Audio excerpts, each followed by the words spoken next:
Peter, when we think about employee benefits, and from my side specifically as a human capital manager, I would like to profitize an employer of choice approach. Employee benefits usually have been such a luxury model.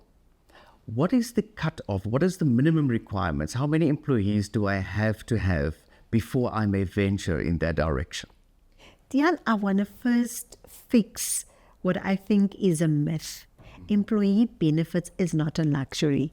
I think it's a must-have. And when we talk about employee benefits, we talk about a whole range of benefits that we can offer as, number one, a retention tool.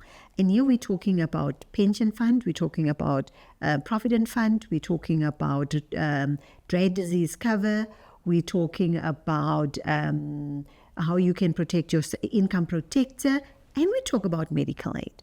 Now, the good news is a lot of these service providers do not expect you to have 100 men or more before you can actually get access. If you look, for argument's sake, at retirement benefits, you can have as little as 5 people that works for you, and then you can form a little group and you can put them on a retirement benefit option. Medical aids, on the other end, would look at as little as 10 people to form a group, and then you can provide cover for those people as well. So what we always say is anything from between 5 and 5,000 people can actually have access to employee benefits. In other words, there's a basket of services and I may select from there. Absolutely. I'm sure also as the benefit hits home, that basket might become all the more full. What, in your experience with your clients, the feedback, the value that they experience as they start to use this all the more as an employer of choice, as a retention tool? Have you seen it improve, or what is your experience? Tiaan, there's a lot of positive benefits for the employer. Number one, I don't know how many small business owners actually know that some of these products are tax deductible. So you're not only giving your employees a benefit, but you also get the benefit of getting the tax deduction. The second issue is it definitely is a retention tool, because many employees, when they leave, would first think about what they have here and how that will compare with what they're being offered. What we found that's why bigger organizations actually attract employees, and good employees, from the smaller employer, because there's no benefits attached to it.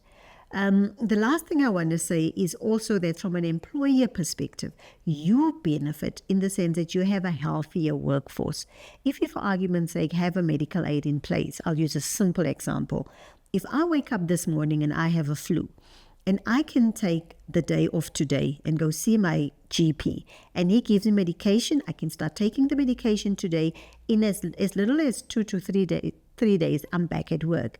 But if I have the flu and I don't have the financial means to go and see a doctor, I'll probably come into the office tomorrow and come in the day thereafter. But you know what? In 3 days' time, I might have full-blown pneumonia.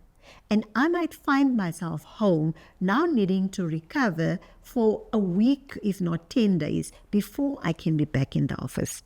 And another thing that I think is very typical, the HR speak, it's the presenteeism. The person is at work, the person doesn't feel well, the person does not add value, so you don't get the benefit of an employee who can give you their all. But if you have a healthy employee on the job, you then have the benefit of a more productive workforce because you have the right tools in place to support your employees.